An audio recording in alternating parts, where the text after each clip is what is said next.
एक मिनट में रिकॉर्डिंग के लिए डाल।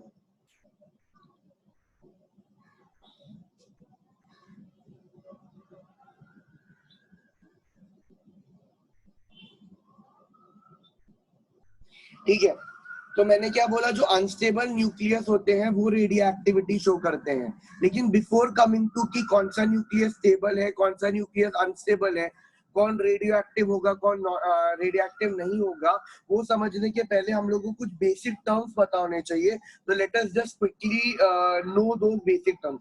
ये मैंने लास्ट लेक्चर में भी रिवाइज किया था, ये वीक का फर्स्ट लेक्चर में, बट फिर भी ये बेसिक टर्म्स को एक बार रिवाइज कर लेते हैं। तो बेसिक टर्म्स में सबसे पहले आता है तुम्हारा आइसोटोप्स। आइसोटोप्स क्या होता है?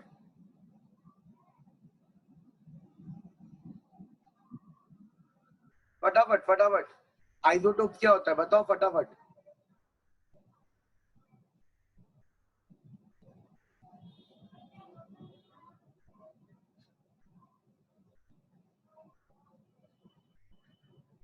यस, मेरे को इन सब का टाइप करके रखो, isotopes, isobars. What is isobars? Isotope मतलब same atomic number but different mass number. Isobar मतलब same mass number but different atomic number.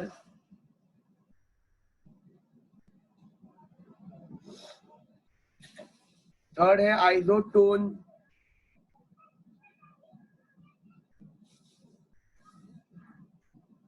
एक मिनट को होल्ड करो। हेलो, मैं लेक्चर में हूँ, एनीथिंग इम्पोर्टेंट?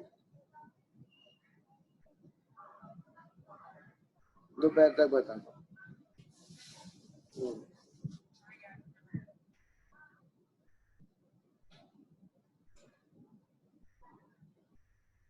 तो isotone will have same number of neutron. I don't really think इसका example देने की जरूरत है, बट फिर भी हम लोग एक बार एग्जांपल देख ही लेते हैं।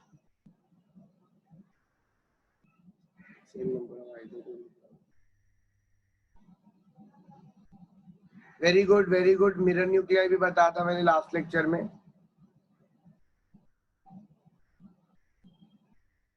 फोर्थ मैंने बताया था मिरर न्यूक्लियाई।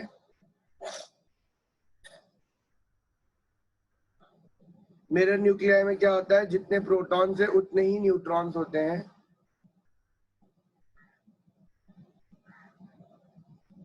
और लास्ट क्या बताया था, आइसोडायफर्स बताया था मैंने। ये दोनों ये चैप्टर के पॉइंट ऑफ व्यू के लिए बहुत इंपॉर्टेंट है। Very good. आइसोडायफर से same number of neutron excess, तो it is same number of neutron excess. एक बार फटाफट फॉर्मूला लिख देते हैं, मतलब एग्जांपल लिख देते हैं। ये मैंने पेन चेंज कर दिया, मैं एग्जांपल लिखता हूँ। आइसोटोप्स का एग्जांपल मैं क्लोरीन ही प्रेफर करता हूँ, 17, 35 and 37।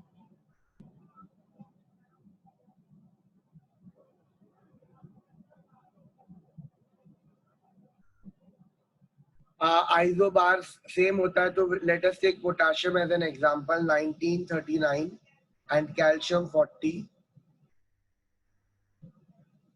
Isotone I will take potassium 39। नहीं आइसो, ये हो गया। Isobar let me take potassium 40 and calcium 40, and isotone potassium 39 19 and calcium 40 20. So the difference is 20 20 over here. Mirror nuclei बहुत सारे होते हैं तुम्हारे पास। जैसे तुम्हारे पास कार्बन हो सकता है, नाइट्रोजन हो सकता है, ऑक्सीजन हो सकता है, कैल्शियम हो सकता है, एक्सेट्रा, जहाँ पे नंबर ऑफ प्रोटॉन और नंबर ऑफ न्यूट्रॉन सेम है। आइसोडायफर्स में मैंने तुमको एग्जांपल दिया था थोरियम और यूरेनियम का। Thorium was 90 and 234, uranium was 92 and 238। तो प्रोटॉन इन दोनों में, इसमें 90 था, इसमें 92 था। न्यूट्रॉन इसमें 144 था और इसमें 146 था। लेकिन न्यूट्रॉन एक्सेस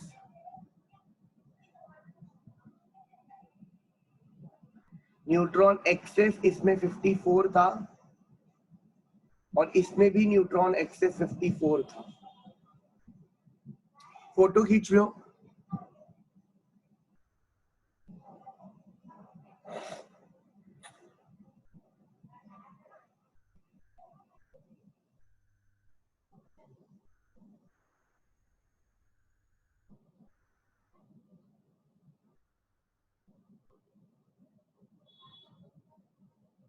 एक्चुअली ये न्यूट्रॉन एक्सेस और ये जो मिरर न्यूक्लियाई का कॉन्सेप्ट है, ये तुम्हारा स्टेबिलिटी जज करने के काम में आता है। ठीक है, ये तुम्हारा स्टेबिलिटी जज करने के काम में आता है। और दूसरा टॉपिक ही हमारा स्टेबिलिटी के बारे में है, तो मैं इसको क्लियर कर देता हूं। And let us discuss about the stability of nucleus. हमें ये पता है कि जो न्यूक्लियस स्टेबल होगा वो ज्यादा रिएक्ट नहीं करेगा और जो अनस्टेबल होगा वो रिएक्ट करेगा। तो हाउ विल यू जज weather the nucleus is stable और नॉट स्टेबल? तो दूसरा पैरामीटर, अभी हम दूसरे टॉपिक पे आ रहे हैं, वो बेसिक टर्म्स खत्म हुआ है and we are coming to a more important part, that is the stability of nucleus. Stability of nucleus में 4 पॉइंट्स है, 4 मेजर पॉइंट है जिसके बेसिस पे तुम न्यूक्लियस की स्टेबिलिटी को जज करते हो। ठीक है, पहला वाला पॉइंट है odd even proton neutron.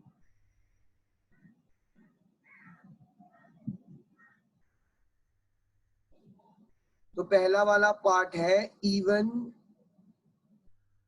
Odd number of nucleon. ये थोड़ा इतना ज्यादा राइट नहीं है, ये सिर्फ ऐसे ही थोड़ा अजम्पशन के ऊपर है। ये पूरा फैक्चुअल है सेकंड वाला part, that is magic numbers. ये जो थर्ड और फोर्थ वाला पॉइंट है, this is actually what is deciding the stability of the nucleus.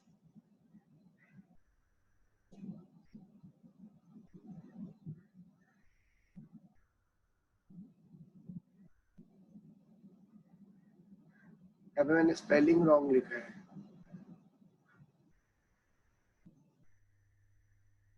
Third वाला पार्ट है n/z ratio. n/z is nothing but number of neutron to proton ratio. Z is proton. And the fourth one is binding energy. और अगर मैं थोड़ा और properly बोलूं, binding energy is given as Be, या अगर प्रॉपरली बोलूं तो B डैश। तो B dash is nothing but binding energy per nucleon, तो ये ज्यादा बेटर है। तो the last point is the one जो डिसाइड करता है कि whether the nucleus is more stable और not, binding energy per nucleon.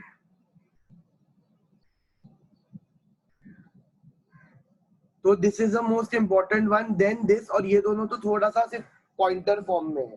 ठीक है, तो वही समझना है। तो तुम बताओ पहले तुमको क्या समझना है, तो मैं उस हिसाब से समझाता हूँ।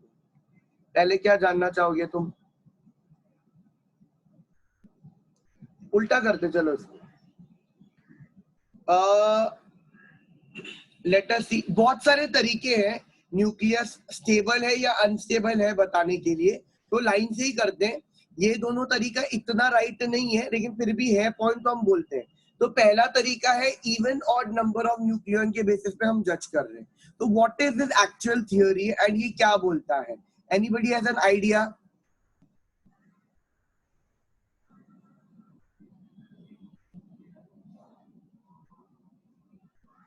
मैं तुमको एक टेबल बना के दिखाता हूँ और उससे you will have a proper idea.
अच्छा, तो ये वाला पार्ट क्या और ये क्या बताता है वो समझने के लिए तुमको ये टेबल समझना जरूरी है। ये टेबल एक फैक्चुअल डेटा है कि अगर तुम्हारा प्रोटॉन और तुम्हारा न्यूट्रॉन इवन इवन है, ठीक है, इवन इवन है मतलब 2 4 6 8, 2 प्रोटॉन या 4 प्रोटॉन या 8 प्रोटॉन, उसी तरह से 2 न्यूट्रॉन या 8 न्यूट्रॉन, वैसा है। ऐसे ऐसे न्यूक्लियाइड्स हमारे पास बहुत ज्यादा है। ऐसे टोटल हमारे पास 165 न्यूक्लियाइड्स है जहां पे हमारे पास प्रोटॉन और न्यूट्रॉन दोनों इवन है। अगर प्रोटॉन और न्यूट्रॉन में से कोई भी एक ऑड है तो वो नंबर काफी कम हो जाता है, इनफैक्ट 1/3 हो जाता है, और वो या तो मेरे पास 50 है या तो फिर 55 है। तुम देख सकते हो 165 से सीधा 55 हो गया। और अगर मेरे पास दोनों भी ऑड है, मतलब प्रोटॉन भी ऑड है और न्यूट्रॉन भी ऑड है, तो ऐसे ही न्यूक्लियाइड्स हमारे पास बहुत ही कम है, मतलब 4 है। मैं ये नहीं बोल रहा हूँ कि ऑड ऑड वाला न्यूक्लियाइड अनस्टेबल है, अनस्टेबल नहीं है। तुम्हारे पास 4 न्यूक्लियाइड है, तुम्हारे पास ऐसे टोटल 4 न्यूक्लियाइड है जहां पे प्रोटॉन भी ऑड है और न्यूट्रॉन भी ऑड है, लेकिन वो ज्यादा कॉमन नहीं है। तो साइंटिस्ट लोग ने इसके बेसिस पे क्या अज्यूम किया, उन लोग ने बोला कि जैसे एक ऑर्बिटल में इलेक्ट्रॉन की जोड़ी होती है ना, एक ऑर्बिटल में 2 इलेक्ट्रॉन जा सकता है, एक घूमता है क्लॉकवाइज और एक घूमता है एंटी क्लॉकवाइज। तो जैसे एक ऑर्बिटल में 2 इलेक्ट्रॉन जा सकते हैं, उनकी जोड़ी है, वैसे ही प्रोटॉन और न्यूट्रॉन भी न्यूक्लियस के अंदर जोड़ी के फॉर्म में रहना पसंद करते हैं। तो जोड़ी के तरह रहना पसंद करते हैं, मतलब पीपी प्रोटॉन प्रोटॉन का और न्यूट्रॉन न्यूट्रॉन का जोड़ी है, टुगेदरनेस है, जैसे 2 इलेक्ट्रॉन्स का है। तो जब भी तुम्हारे पास सारे प्रोटॉन इवन है तो मतलब सारे प्रोटॉन की जोड़ी बन चुकी है, न्यूट्रॉन भी इवन है तो मतलब सारे न्यूट्रॉन की जोड़ी बन चुकी है। अगर दोनों में से कोई भी एक ऑड है, न्यूट्रॉन ऑड है या प्रोटॉन ऑड है, अगर न्यूट्रॉन ऑड है तो you have one single neutron which does not have a partner। तो क्योंकि उसके पास पार्टनर नहीं है तो वो इधर उधर जाके रिएक्ट करने लगेगा, इसीलिए वो कंपैरेटिवली इतना ज्यादा स्टेबल नहीं होगा। मैं ये नहीं बोल रहा हूँ कि इवन प्रोटॉन और ऑड न्यूट्रॉन या ऑड प्रोटॉन और इवन न्यूट्रॉन वाला न्यूक्लियाई एग्जिस्ट ही नहीं करता, करते हैं। 55 है, 50 है, एग्जिस्ट करते हैं, ऐसे न्यूक्लियाइड्स है, लेकिन कम है। तुम देखो जहां पे दोनों भी इवन इवन है वो 165 है, और जहां पे दोनों में से भी एक ऑड हो गया तो वो 1/3 हो गया।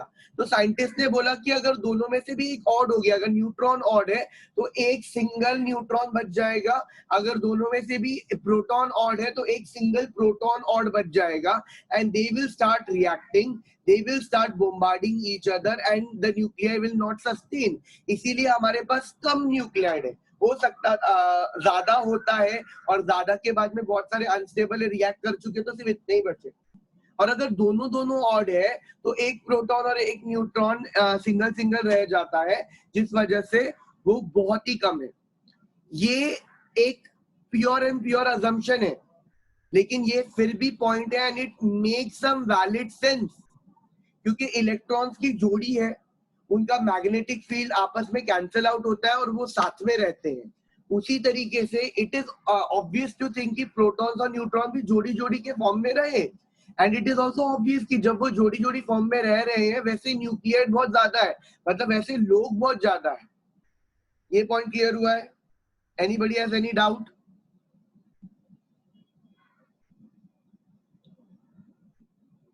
Anybody has any doubt?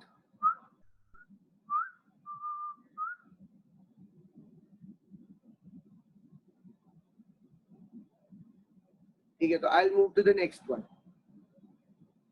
Second तो पूरा फैक्चुअल डेटा पे है and it is entirely based on observation, and that is magic numbers. And ये तुमको याद रखना है, ये एंट्रेंस में ये ऑड इवन वाला इतना पूछते नहीं है जितना ये वाला पूछते हैं, मैजिक नंबर्स।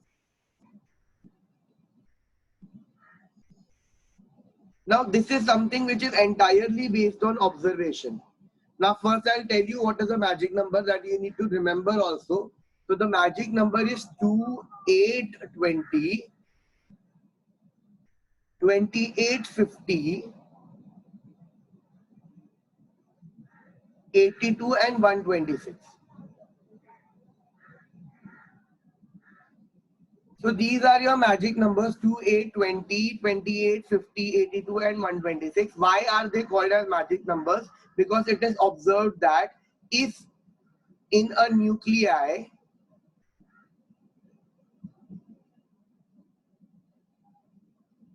A, Z और both, A बोल रहा हूँ, sorry, प्रोटॉन न्यूट्रॉन और both लिखना चाहिए मेरे को. Number of proton, neutron or both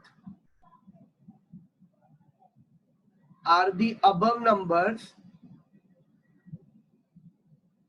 they are extremely stable.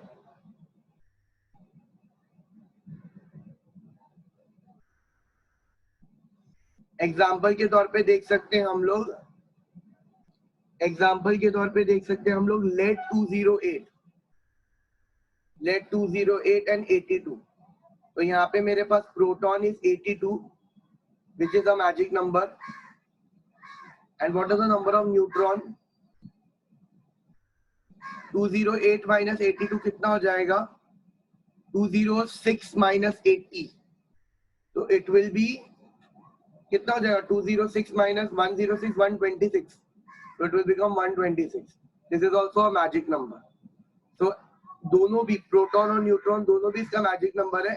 Therefore PB 20882 is surprisingly very stable. Very stable मतलब is very abundant. ये नेचर में बहुत ज्यादा मिल रहा है. Anything which is abundant is more stable, क्योंकि वो ज्यादा टूटा नहीं है इसलिए वो तो abundant है. जैसे N2 is very abundant मतलब it's very stable.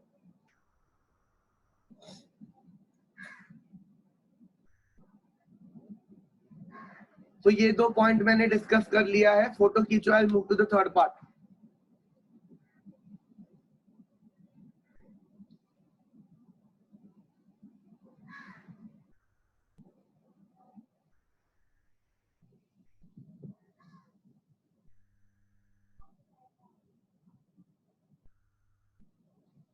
ये थर्ड एस्पेक्ट तो मैं ऑलरेडी तुम लोगों को बता भी चुका था. अच्छा, rather than doing this, I will show you the diagram only. Google ही कर लेते ना, बेटर होगा. मैं डायग्राम बनाते बैठूं उससे कम टाइम लग जाएगा.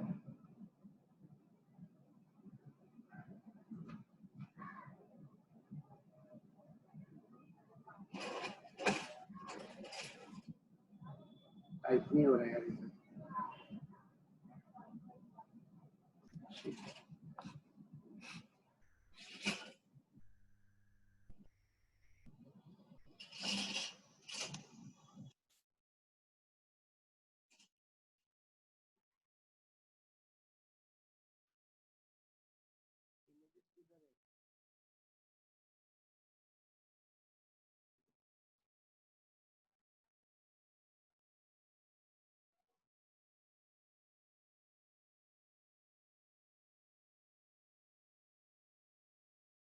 एक मिनट, मैं ग्राफ दे रहा हूँ.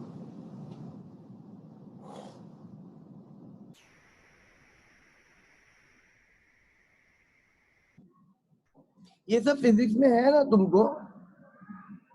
फिजिक्स की किसी चैप्टर में है मेरे हिसाब से.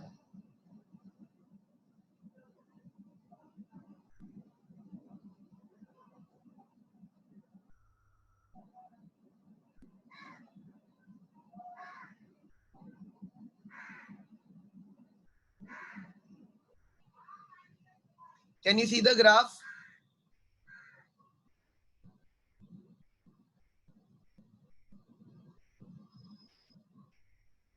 Can you see the graph, guys? Message में बता दो एटलीस्ट, वरना मैं पढ़ाते जाऊंगा. तुमको दिख रहा है ग्राफ? शेयर किया मैंने स्क्रीन. ओके, तो ये देखो, ये तुम्हारा n/z ग्राफ है और फंडा क्या है मालूम? सिंपल सा है. हम लोगों को क्या समझ में आता है? मैं ये ग्राफ का फोटो ले लेता हूँ.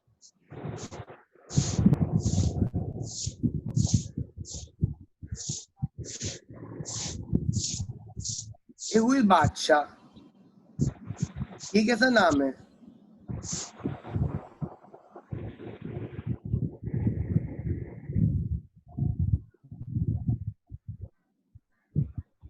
ये बादशाह कौन है?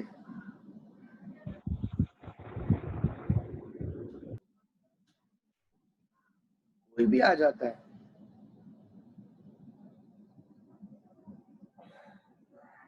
अच्छा देखो, ये n by z का फंडा क्या है? You have z as the number of proton and you have n as the number of neutron, बराबर? तो बेसिकली छोटा सा न्यूक्लियस है और अगर उसमें बहुत ही ज्यादा प्रोटॉन आ जाएंगे तो पॉजिटिव पॉजिटिव रिपल्शन हो जाएगा and the nucleus will become unstable. तो इसीलिए बीच में उसमें न्यूट्रॉन्स है। न्यूट्रॉन्स क्या करेंगे? It will help to minimize the repulsion between protons and protons. So जैसे अगर मैंने तुमको बोला दो प्रोटॉन्स है तो उसके बीच में दो न्यूट्रॉन्स है। तो इन लोअर एटॉमिक नंबर, जैसे 20 से कम, तुम ग्राफ में देख सकते हो एटॉमिक नंबर 20 से कम, number of proton is atomic number 20 से कम, तो वहां पे इट वाज ऑब्जर्व्ड कि जितने प्रोटॉन है उतने न्यूट्रॉन है।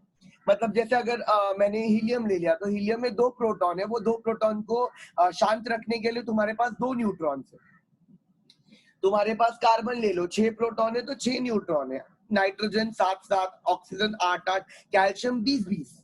ठीक है, तो लोअर एटॉमिक नंबर पे, lower atoms with lower atomic number, वहां पे प्रोटॉन्स कम है, रिपल्शन कम है, तो कम न्यूट्रॉन्स काम कर जाएगा। मतलब हर प्रोटॉन के लिए एक न्यूट्रॉन काफी हो जाएगा। लेकिन साइंटिस्ट लोग ने बोला ऐसे आगे नहीं चल सकता, क्योंकि जैसे जैसे जैसे जैसे एटॉमिक नंबर बढ़ेगा तो छोटी सी जगह में बहुत ज्यादा प्रोटॉन बढ़ेंगे, मतलब रिपल्शन आने के होने के चांसेस बहुत ज्यादा बढ़ जाएंगे। तो उसको संभाल के रखने के लिए we will require more neutrons. Remember now the concept of neutron excess. अगर मैंने तुमको बोला सोडियम है, सोडियम में कितना न्यूट्रॉन एक्सेस है? कोई बता सकता है सोडियम में कितना न्यूट्रॉन एक्सेस है? Na में Na is 23 और 11, atomic number is 11, mass is 23। Neutron excess कितना है उसमें? चार्ट में बताओ, how much neutron excess is there in sodium? Yes, Siddhi is right, Meera का आंसर गलत है। There is 1 neutron excess Meera. कैसा है? तेरे पास सोडियम है विच इज 23, बराबर? तो you have 23 protons plus neutrons and you have only 11 protons. तो 11 प्रोटॉन के लिए तो इसका मतलब you have how many total, ये करेंगे तो you have 11 protons and 12 neutrons. तो you have 12 neutrons, 1 neutron for each proton, तो you will be left with 1 more neutron. 11 proton के लिए 11 न्यूट्रॉन और एक और न्यूट्रॉन बच जाएगा, तो 1 न्यूट्रॉन एक्सेस है। तो जैसे जैसे हम लोग हायर एटॉमिक नंबर पे चले जाएंगे तो वहां पे it was very well observed कि प्रोटॉन और न्यूट्रॉन का नंबर सेम नहीं है। इनफैक्ट हर जगह न्यूट्रॉन का नंबर बहुत ज्यादा। Take iron for example, iron is 56 and 26, मतलब उसमें 26 प्रोटॉन है और प्रोटॉन प्लस न्यूट्रॉन इज 56, तो neutron becomes 30। 56 minus 26 is 30, so it has 26 protons but 30 neutrons, it has 4 more neutrons। तो every time it was observed कि जैसे जैसे atomic number, तो साइंटिस्ट लोग ने सिंपल फंडा बोला कि जैसे जैसे एटम का एटॉमिक नंबर बढ़ेगा तो it will require more neutron in order to keep the nucleus more and more stable. तो ये कर्व में n by z, ये n by z का कर्व है। पहले तो वो ब्लैक लाइन है, that black line is the mirror nuclear वाला लाइन, जहाँ पे n is equal to z।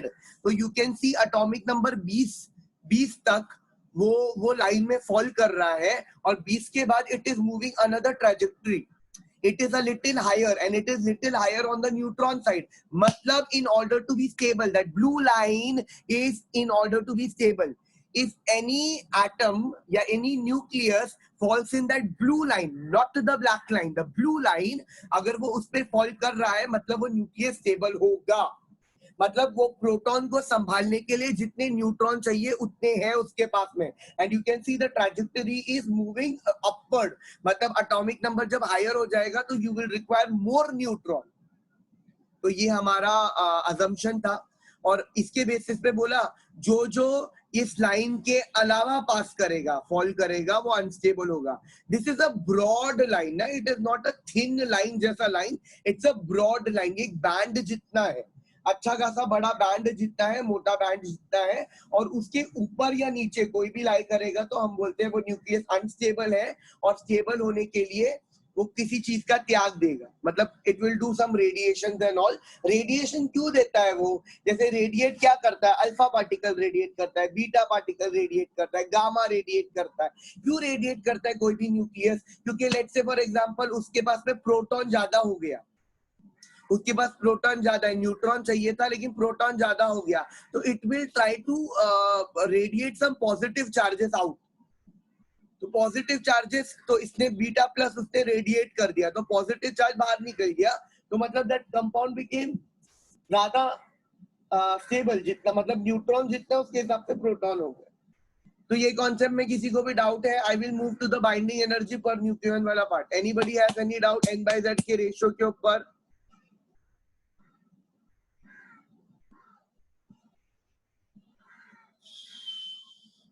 अच्छा चलेगा क्या?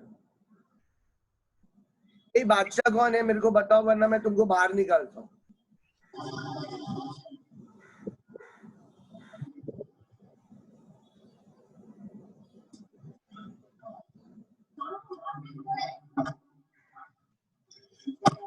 यू कैनॉट नेम एनीथिंग ना, पता भी तो चलना चाहिए ना कि हमारे ही बच्चे हैं। बादशाह क्या होता है ये?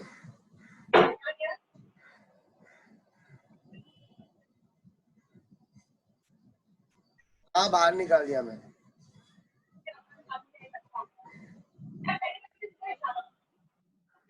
फिर मेरे को नंबर से कोई फर्क नहीं पड़ता है। And I am recording also, अगर किसी का कभी लेक्चर क्लैश होता है तो इट्स फाइन, मेरे को बोल दो, मैं रिकॉर्ड करके तुमको सेंड कर दूंगा।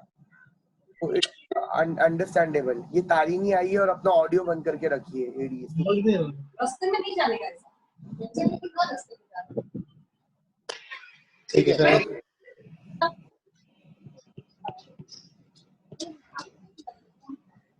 So I'll come to the fourth point over here, that is the binding energy per nucleon वाला part. ठीक है, ये तुम लोगों ने फिजिक्स में भी पढ़ा होगा, बाइंडिंग एनर्जी पर न्यूक्लियन वाला part, and it is very simple. देखो,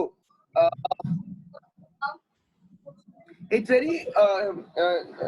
वेरी नॉर्मल टू से कि अगर पूरे के पूरे प्रोटॉन और न्यूट्रॉन वो छोटे से न्यूक्लियस में रह रहा है, इसका मतलब there will be some energy which is helping them to stay over there, बराबर ना? there is some energy and that energy is nothing but binding energy. So binding energy is the energy which is keeping the nucleus intact, या अगर मैं दूसरे तरीके से बोलूं तो binding energy is the energy required to break the nucleus. जैसे तुम बॉन्ड एनर्जी की बात करते हो, तुम बोलते हो ना एक बॉन्ड की एनर्जी है, तो अगर मैंने बोला कार्बन और हाइड्रोजन बॉन्ड की एनर्जी इज 416 किलो जूल, तो तुम्हारा दो मतलब होता है उसमें। पहला मतलब क्या होता है? कार्बन और हाइड्रोजन ने बॉन्ड बनाया and it has lost 416 kilojoules की energy. It has lost 416 kilojoules की एनर्जी, तो द बॉन्ड एनर्जी 416। या फिर अगर तुमको वो बॉन्ड तोड़ना है तो तुमको 416 किलोजूल की एनर्जी प्रोवाइड करनी पड़ेगी। तो उसी तरीके से binding energy is the energy which is keeping the nucleus intact, और I can say it is the energy which is required to break the nucleus, क्योंकि उतनी एनर्जी न्यूक्लियस को साथ में रख रहा है, तो अगर तुमको तोड़ना है तो उससे ज्यादा एनर्जी प्रोवाइड करना पड़ेगा, या उसकी जितना तो प्रोवाइड करना ही पड़ेगा। तो that's binding energy for you.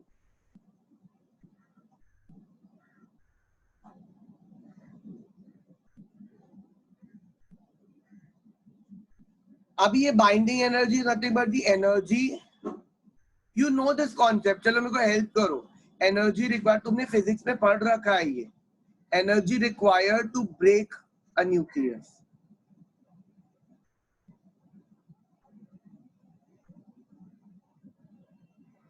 Correct नहीं है एकदम डेफिनेशन, लेकिन ठीक है, मतलब समझ में आ जाता है।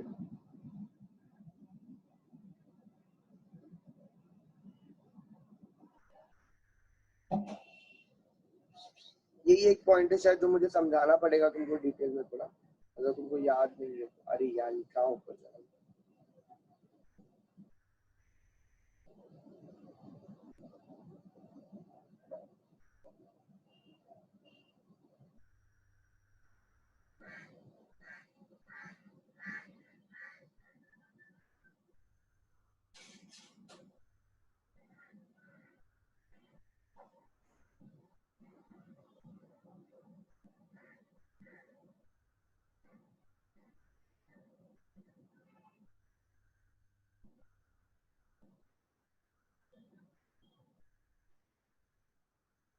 अच्छा ठीक है, अभी सवाल ये पैदा होता है कि ये बाइंडिंग एनर्जी आया कैसे, तो ये मतलब कहां से आया, atom, how is the atom generating this binding energy, and this binding energy is actually generated from mass defect.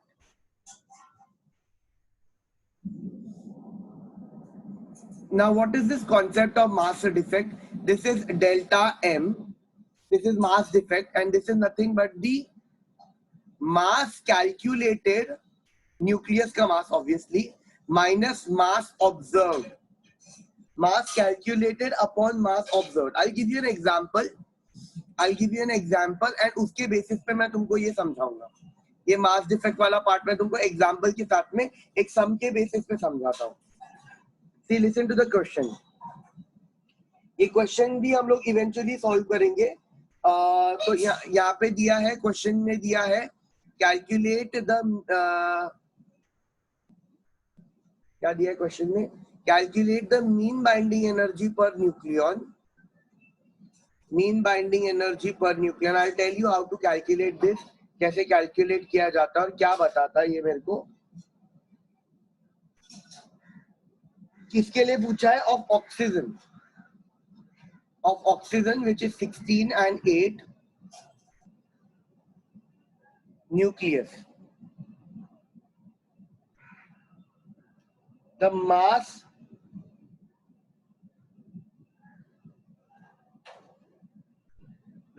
of oxygen atom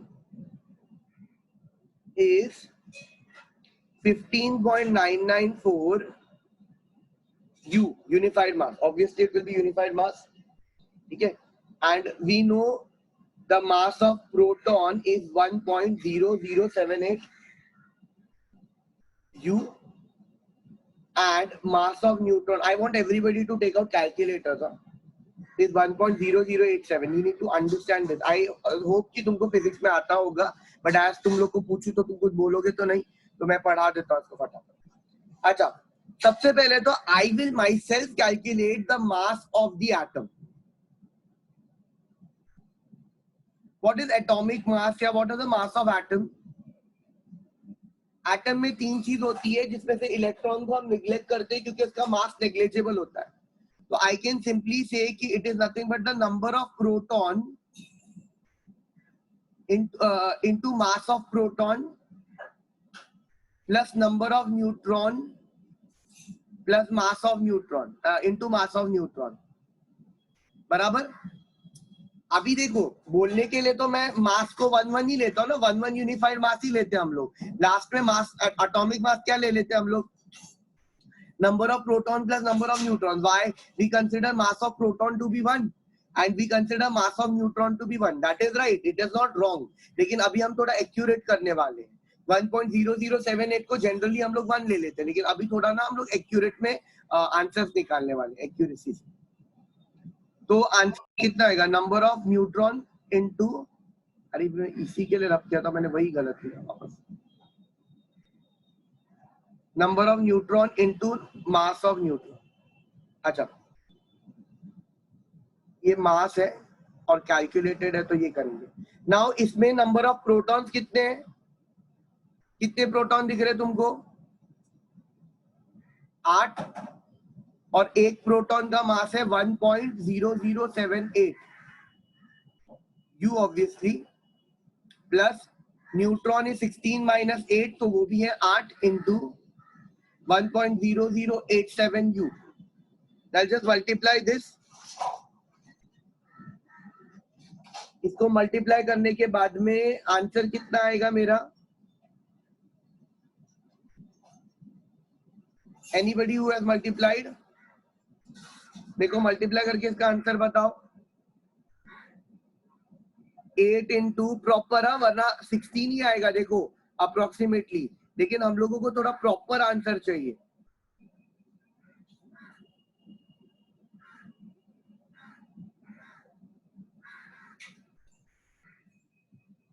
तो answer, proper answer calculated is coming out to be 16.132 U. This is the mass calculated, but what is the mass observed given? mass observed given is 15.994. तो what you can observe from this is कि हमने सोचा था जितना मास आएगा उतना मास नहीं है. There is some mass defect. That mass defect is 16.132 minus 15.994. ठीक है. So this is nothing but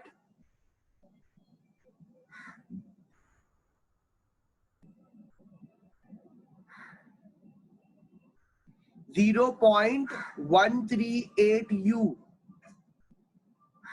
Yes, Siddhi, very correct. It is 0.138 U. और हम बोलते हैं कि E is equal to mc square. In this case, E is equal to m into delta. E is equal to delta m into c square. Delta M into C square. तो अभी जो लोग समझदार है उनको समझ गया रहेगा.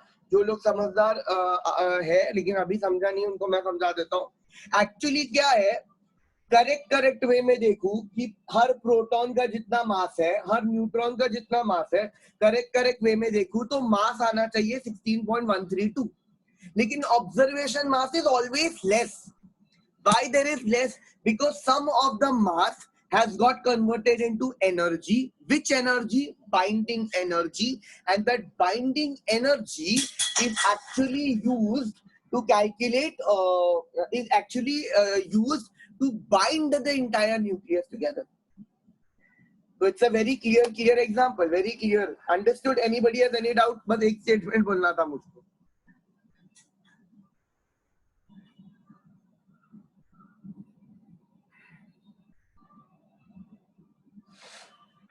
Now let me just see कि how do you calculate binding energy. Actually इसका जो भी आंसर आएगा ये एनर्जी का वो ना U में आएगा, यूनिफाइड मास में आएगा.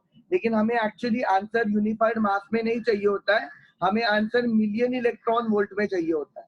और ये C का भी वैल्यू है ना, C का वैल्यू है 3 into 10⁸ meter per second. We need to convert that meter per second into electron volt. तो मैं तुमको डायरेक्ट कन्वर्जन दे रहा हूँ. तो कन्वर्जन के बाद तुम डायरेक्ट आंसर निकाल दोगे. मतलब you don't have to multiply this by C. मैं तुमको एक डायरेक्ट वैल्यू दे रहा हूँ जो तुमको फाइनल आंसर डायरेक्ट निकाल के देगा. So this binding energy will be whatever your delta m will be there. ये delta m obviously unified mass पे होगा. You just multiply it by 931.4. तुम उसको 931.4 से multiply करो. You will get the answer in million electron volt. Again I'm telling you कि ये 931 कहाँ से आया? Energy के लिए you need to multiply this by C ना, and we know C is 3 into 10⁸ meter per second, but we need to convert it into electron volt. In fact, in million electron volt, that is 10⁶ के terms में. तो तुमको कुछ नहीं करना है. तुमको कभी भी बाइंडिंग एनर्जी निकालने के लिए बोला जाता है तो यू कैलकुलेट डेल्टा एम, और डेल्टा एम के बाद में you just multiply it by this stuff 931. मतलब अभी मैं इसको यहाँ पे कैलकुलेट कर देता हूँ. So your binding energy is going to be, my answer is 0.138. So I just multiplied by 931.4 and I get my answer. So 0.138 into 931.4 comes out to be 128.5332. 128.5332 million electron volt. Energy को electron volt में भी गिन सकते हैं ना हम लोग. But C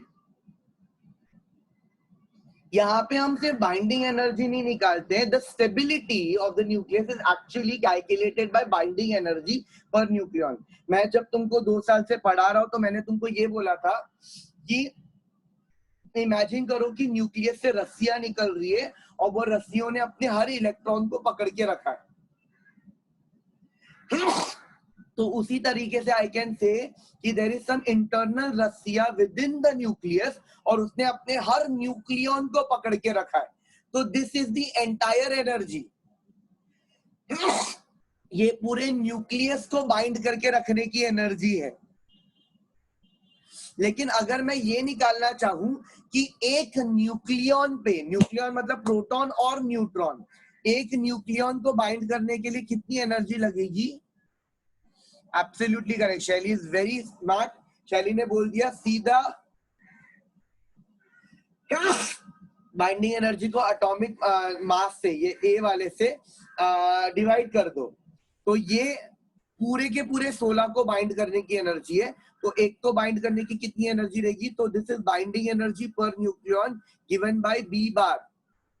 arrow नहीं आना चाहिए, वेक्टर लग रहा है ये, B bar.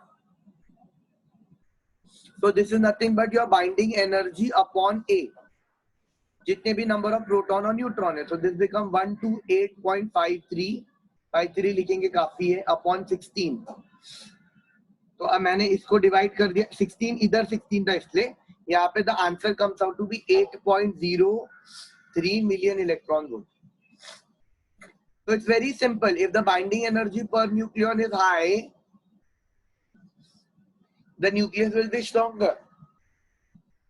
The nucleus will be stronger क्योंकि वो अच्छे से bind है. So this is all about the stability of the nucleus.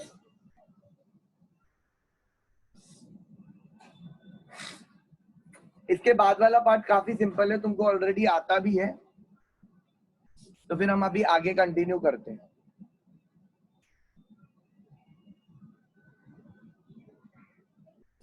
Anybody has any doubt over here? Want to ask anything?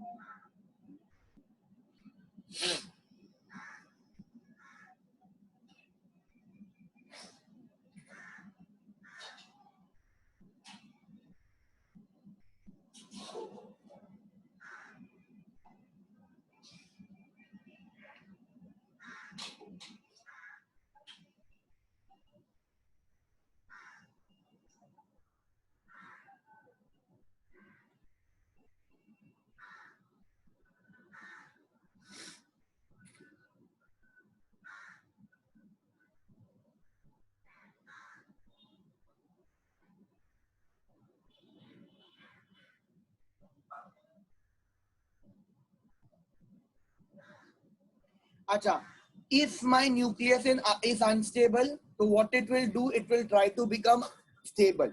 We have seen the points about instability. If the nucleus is unstable, it will try to become stable.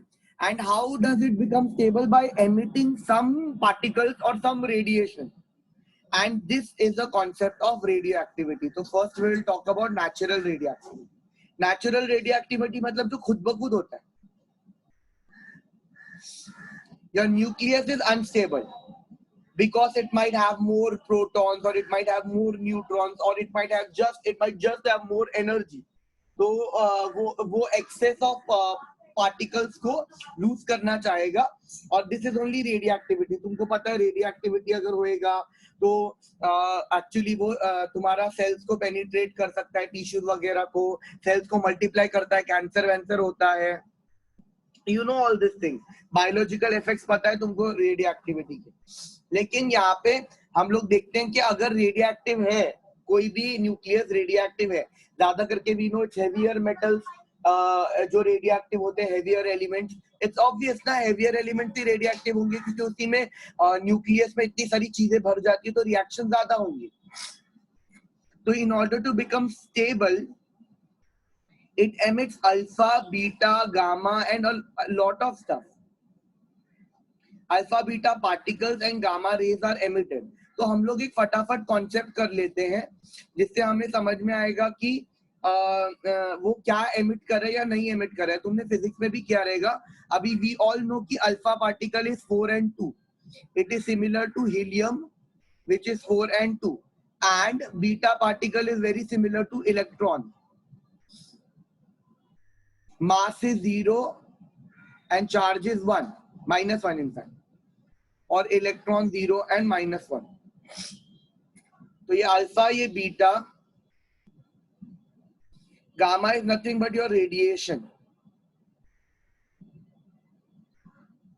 मतलब access of energy है तो वो loose करेगा, बराबर. तो अभी इसको भी मैं क्वेश्चन के फॉर्म में ही बता रहा हूँ, मैं एकदम डिटेल में नहीं समझा रहा हूँ क्योंकि I know you have done this in physics and it is not very difficult also. तो मैं इसको भी क्वेश्चन के फॉर्म में ही बता रहा हूँ, पूछ रहा हूँ.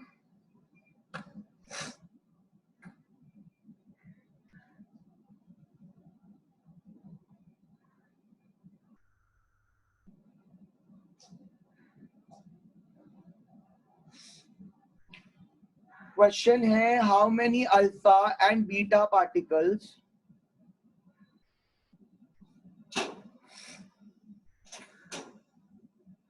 alpha and beta particles are emitted in the following.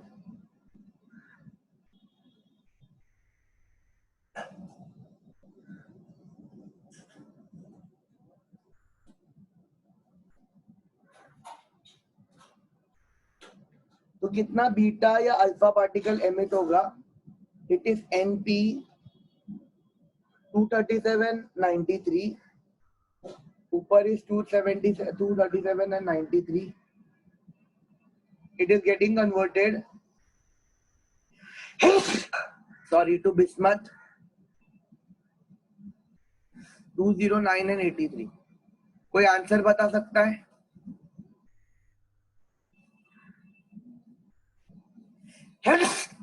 कितना अल्फा और कितना बीटा पार्टिकल एमिट होगा? कोई बता सकता है? सोचो जरा.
बताओ ना आंसर.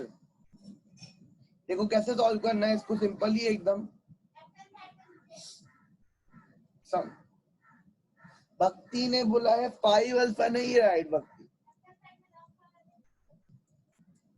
भक्ति ने ना सीधा एटॉमिक मास को डिवाइड किया, उस सॉरी एटॉमिक नंबर को डिवाइड किया. मास को माइनस करो. Zainab is right.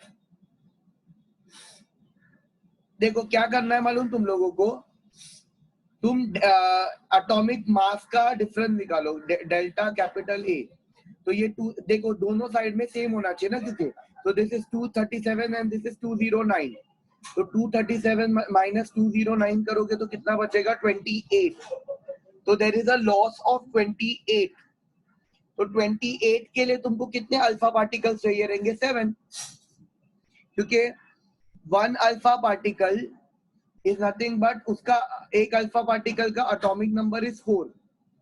For 1 alpha particle A is 4. Therefore 7 alpha particle will have A as 28. 7 into 4 is 28. तो यहाँ पे मैंने क्या लिख दिया? Neptunium 237 and 93 giving me bismuth 209 and 83 plus 7 alpha particle 4 and 2. तो देखो मेरा मास सेम हो गया. This is 237, this is 209 and this is 7 into 4. एक अल्फा पार्टिकल का मास 4 है तो 7 का होगा 28. तो मेरा मास देखो सेम हो गया. सेम होना चाहिए ना मास. जैसे energy neither created nor destroyed, तो यहाँ पे भी सेम ही रहना चाहिए. So this becomes 237. This is 209 plus 28. So that is also 237. तो A तो सेम हो गया. अब Z भी सेम होना चाहिए. Z इधर 93 है, इधर Z कितना है? 83 प्लस इधर 7 plus 2 हो गया 14. 7 plus 7 into 2 हो गया 14. तो 83 प्लस 14 हो गया 97। मेरे को 93 चाहिए और इधर है 97, तो मैं बीटा डालूंगा, क्योंकि बीटा में तुमको पता है ना एटॉमिक नंबर कम होता है। और मैं कितना बीटा डालूंगा, 4 बीटा, तो दिस विल बी 0 माइनस 1। तो यहाँ पे 3 चीजें आ जाएंगी, 4 डालूंगा, तो दिस विल बी 83। ये इसके वजह से it will be 7 into 2 that is 14, और इसके वजह से it will be -4, so this came out to be 93 again। अभी भक्ति ने जो किया था मैं तुमको वो बताता हूँ, और उससे कैसे सॉल्व नहीं हो सकता मैं बताता हूँ। भक्ति ने Z लिया, डिफरेंस Z का लिया, तो ये नेप्टूनियम 237 है और 93 है, और बिस्मथ है 209 और 83। तो भक्ति ने डिफरेंस Z का लिया कि 93 माइनस 83 दैट इज 10, और एक हीलियम का Z होता है या एक अल्फा का Z होता है 2। तो एक अल्फा यहाँ पे मैंने A के टर्म्स में लिया था, अगर मैं Z के टर्म्स में लिखूं तो वो 2 हो जाएगा। So therefore 5 alpha will make Z equal to 10। तो यहाँ पे मैंने लिख दिया 5 अल्फा। लेकिन मुझे अभी ये चीज बताओ, ये तो बैलेंस कर दिया, ये कैसे बैलेंस करोगे? A आ गया इधर 237, ये है 209 प्लस 5 into 4 is 20, तो 229। 8 बढ़ाना है, वो कैसे बैलेंस करेगी भक्ति? डेफिनेटली बीटा से तो नहीं हो सकता, क्योंकि बीटा में ये ज्यादा होता है, क्या बोलते हैं, बीटा का मास तो होता ही नहीं है, सिर्फ चार्ज होता है, तो बीटा से तो नहीं हो सकता। तो अगर ये इस तरीके से बैलेंस करना है, ये तो मैं 8 न्यूट्रॉन लिख सकता हूँ, क्योंकि 8 न्यूट्रॉन का चार्ज नहीं होता ना, लेकिन मास होता है। तो मेरे को चार्ज चेंज नहीं करना था, मेरे को मास चेंज करना था।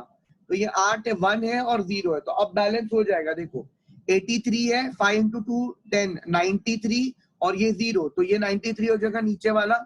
ये 209 है, 5 into 4 20 and 8 into 1, तो ये इस तरह से हो जाएगा। लेकिन इसमें अल्फा और न्यूट्रॉन लगा, मैंने मेंशन किया था अल्फा एंड बीटा। ये फॉलोड दिस पार्ट। कोई डाउट है? एक और क्वेश्चन करें हम लोग। तुमको सिर्फ A और Z को बैलेंस करने की कोशिश करनी है।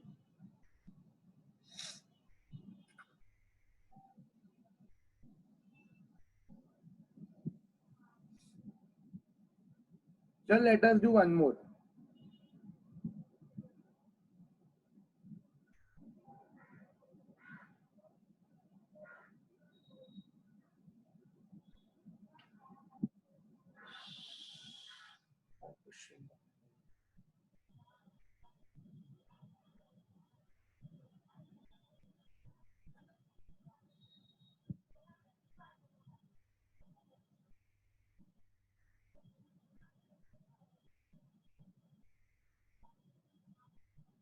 अच्छा, इट इज 11:45, हम लोग इसको नेक्स्ट लेक्चर से कंटिन्यू करेंगे।